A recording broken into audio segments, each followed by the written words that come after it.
The air inside the federal courtroom felt sharper than the January wind outside, heavy with that particular quiet that comes before something irreversible.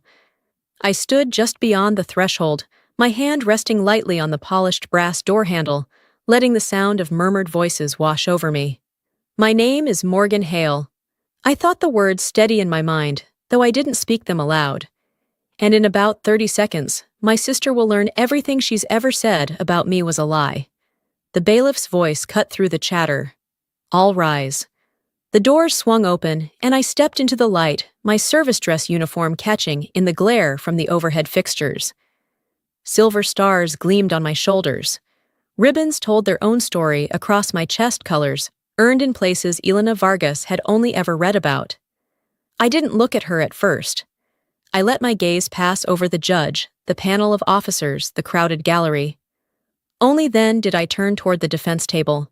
She froze mid-whisper, to her attorney eyes-wide mouth, parting just slightly, as if a laugh had been caught and strangled in her throat. The woman who once told a room full of strangers that I washed out of basic training was staring at the deputy commander of U.S. Army Cyber Command. I kept walking each step deliberate on the hardwood floor. This wasn't revenge. That's too hot, too messy. This was colder, cleaner, and it had been 15 years in the making. I took my seat-spine straight hands, still the weight of the moment pressing down, like the click of a rifle bolt sliding into place. The restaurant glittered with too much light and too little warmth. Crystal chandeliers dangled above polished mahogany tables, each one set with linens so stiff they might have stood on their own.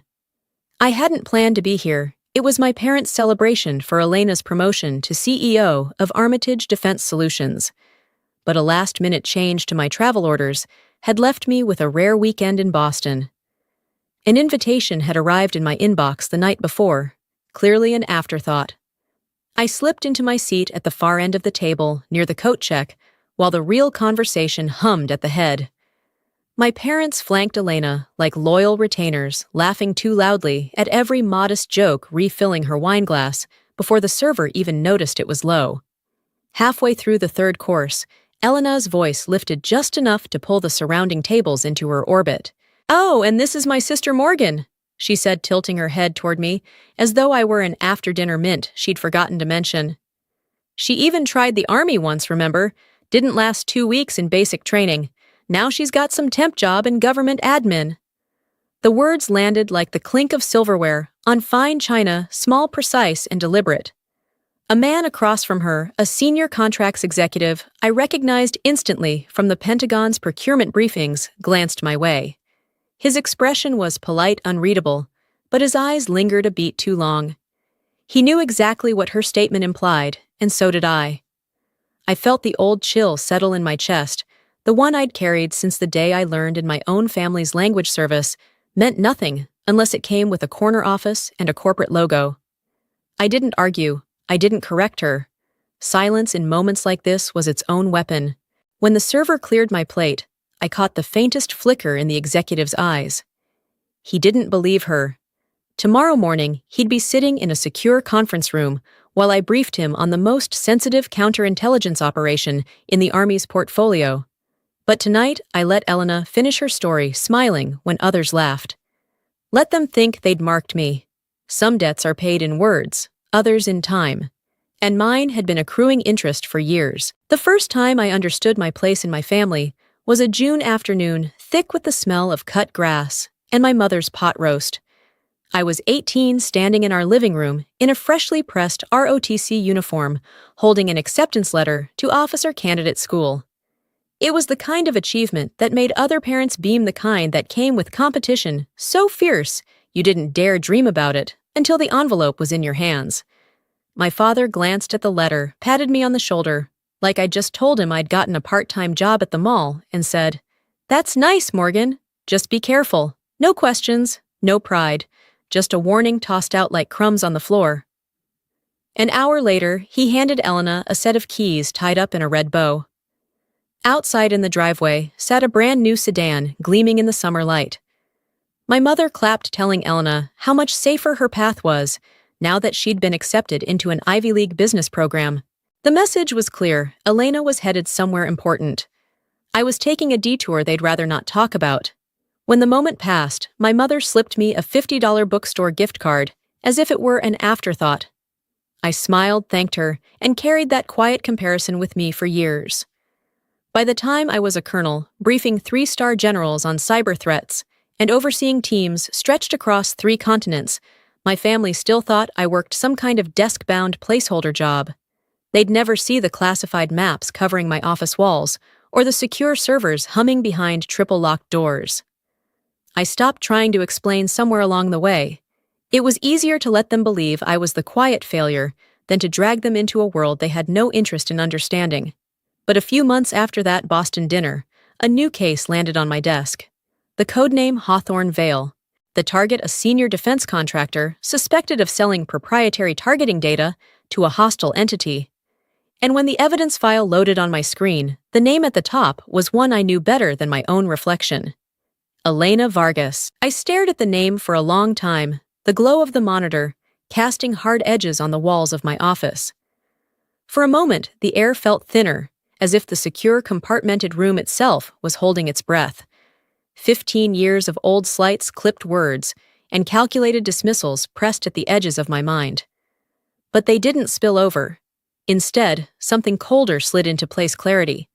Regulation required that I disclose any personal connection to an investigation target. So I walked the short hallway to Lieutenant General Robert Keating's office. He was a man who valued results over pedigree, who never confused rank with worth. I stood at attention, laid out the facts, my sister's position, the suspected breaches, my history with her. I told him I was prepared to step aside to protect the integrity of the case. He leaned back in his chair, studying me with the unblinking patience of a man who'd commanded through more than one war. "Colonel Hale," he said finally, "you know her habits, her network, her blind spots. That's not a conflict, it's an advantage. You'll continue to run the operational side, and it will be done by the book. No mistakes." It wasn't a request. It was a vote of confidence.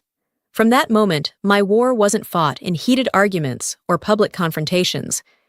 It was fought under the hum of fluorescent lights, in meticulously drafted warrants, and airtight evidence chains. My team dissected terabytes of data, following digital threads across borders and back. Every subpoena approved, every seized device cataloged, was a quiet move in a game she didn't know she was playing. I kept my tone, even my reports precise, as if this were any other case. But in the privacy of those windowless rooms, I allowed myself one truth: I would not let this slip through the cracks. Weeks blurred into months, the evidence mounting into something unshakable. And then, on a Tuesday that smelled faintly of rain on concrete, my aide stepped in with a single-page document. "Congratulations, ma'am," he said, his voice carrying the ghost of a smile. "Promotion to Brigadier General, effective immediately." The silver star sat in its velvet-lined case, like it had always been meant to be, there, small enough to fit in my palm, heavy enough to change the gravity of the room. I'd earned it through years of operations most people would never hear about. But now it carried an additional weight: authority over the court-martial proceedings for my own sister. I closed the case with a quiet click. This wasn't about satisfaction. It wasn't about proving anything to my parents or erasing years of their casual dismissals. This was about the system I'd sworn to serve. If Elena had betrayed it, she would answer to it. Over the next weeks, I signed off on the last of the warrants, reviewed transcripts, and coordinated with the Judge Advocate General's office. The case file grew thicker by the day. Digital forensics reports intercepted communications, financial audits that painted a picture no spin doctor could whitewash. Elena's legal team came in hard-acting, like they were handling a corporate compliance hiccup instead of a national security breach. They filed motions, demanded delays, tried to muddy the waters. None of it slowed the machine. My machine. When the trial date was set, I knew exactly how it would unfold. The Washington District Courtroom was steeped in tradition: dark wood, polished brass, the seal of the United States hanging over the bench like an unblinking eye. My parents would be there, wearing the same unearned confidence they always wore around Elena. They'd expect me to sit quietly in the gallery, maybe in a suit I'd bought off the rack, looking worried for my poor sister. They wouldn't expect to see me walk through the main doors, with the authority of the convening officer, the entire room rising to their feet on command. That image stayed with me in the days leading up to the trial, not as a fantasy, but as a reminder. The truth, when it arrived, would not be loud or chaotic. It would be deliberate. It would be undeniable. And it would land like the sound of a gavel, sealing a verdict that had been written long before the first charge was filed. The morning of the trial broke cold and bright, the kind of winter light that made every shadow sharper. I arrived through a side entrance, my uniform immaculate, every ribbon and medal aligned to the millimeter. The corridors smelled faintly of floor polish and paper, orderly, sterile, nothing like the storm about to break inside. From my designated waiting room, I could hear the muffled cadence of opening statements. The lead prosecutor, an Army major, with a voice like a sharpened blade, would be walking the panel through procurement fraud data leaks and the danger they posed to deployed personnel. He'd outline the entire operation codename Hawthorne Vale and credit it to a commander they knew only by title, Task Force Sentinel. They wouldn't yet connect that title to me. Then came the moment we'd planned for. The bailiff's voice rang out beyond the heavy oak doors. All rise for the Deputy Commander, U.S. Army Cyber Command, Brigadier General Morgan Hale. I stepped through the doorway. The sound hit first chairs, scraping back boots striking the floor in unison. Even the judge rose. My gaze swept the room with measured calm, the jury of senior officers, the prosecutor standing at attention, the defense frozen mid-breath. And then I let my eyes find Elena. Her expression fractured in real-time confusion, disbelief, then something colder, like the air had been sucked out of her lungs. She searched my face for the sister she remembered, but all she saw was the officer with the authority to seal her fate. My father, reflexes from his brief Army stint overriding everything else, stood at a shaky version of attention. My mother clutched her handbag so tightly, her knuckles blanched. I moved to my seat without hesitation, nodding once to the judge before sitting. The star on my shoulder wasn't just rank, it was the final, undeniable truth neither of them could talk over or laugh away. In that silence, I didn't need to say a word. The room already understood exactly who I was. The proceedings stretched over several tense days, each witness and exhibit, adding another steel beam to the structure of the case. I didn't speak from the stand.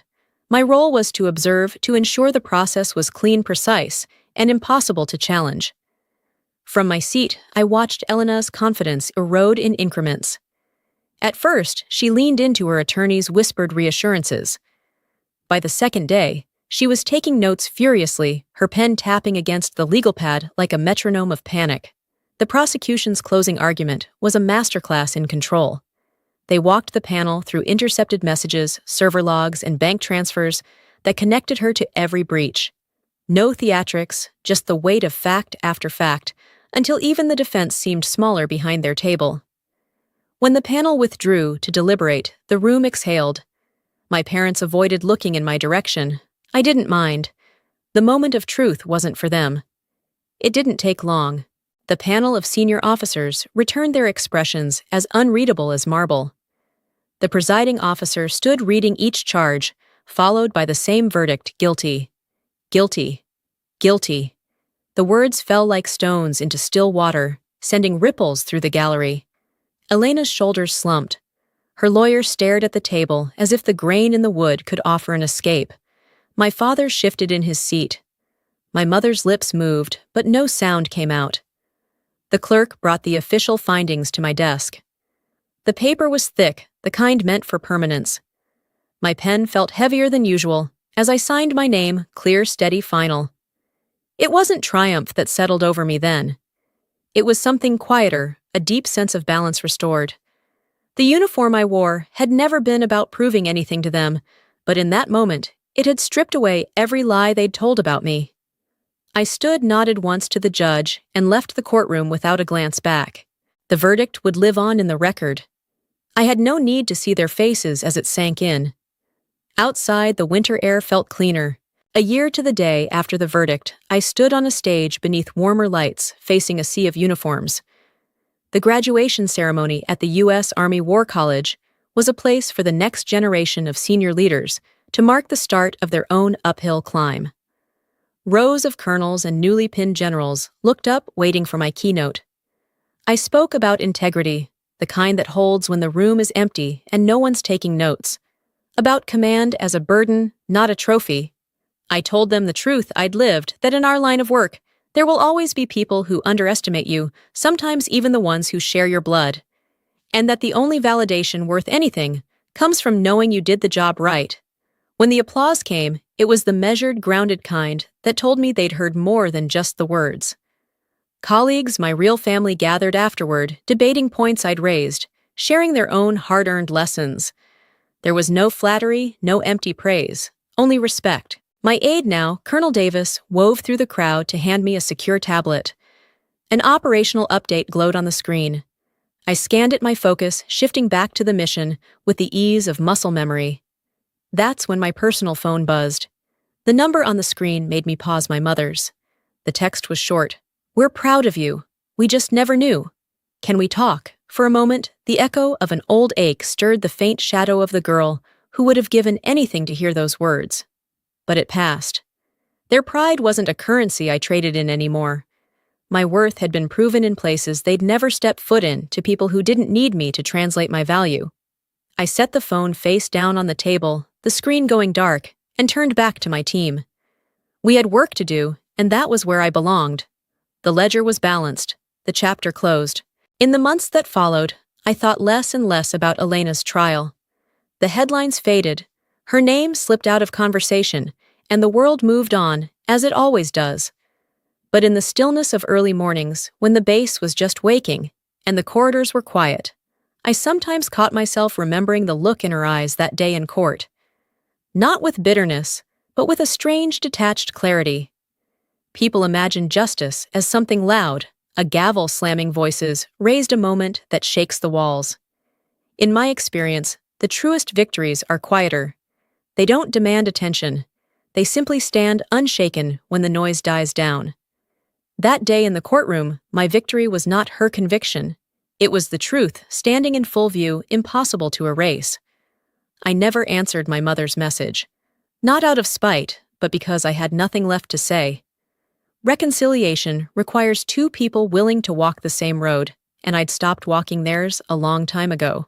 Instead, I poured my time into the work. New threats, new operations, new soldiers coming up through the ranks. I mentored the ones who reminded me of myself at their age, quiet, capable, overlooked, until the moment they weren't. I told them what no one had told me, that their worth wasn't dependent on who recognized it, and that the sharpest blade in leadership is consistency. On the anniversary of my promotion, I found myself back in the secure briefing room where Hawthorne Vale had begun. The same hum of servers, the same cold light, the same heavy table. Only now I was sitting at the head of it. I thought of the girl with the $50 bookstore gift card standing off to the side, while the family celebrated someone else's achievement. She'd never have believed this was where she'd end up, not because she lacked ambition, but because she'd been taught her ceiling was lower. That girl was gone. The woman in her place didn't measure herself against anyone else's expectations.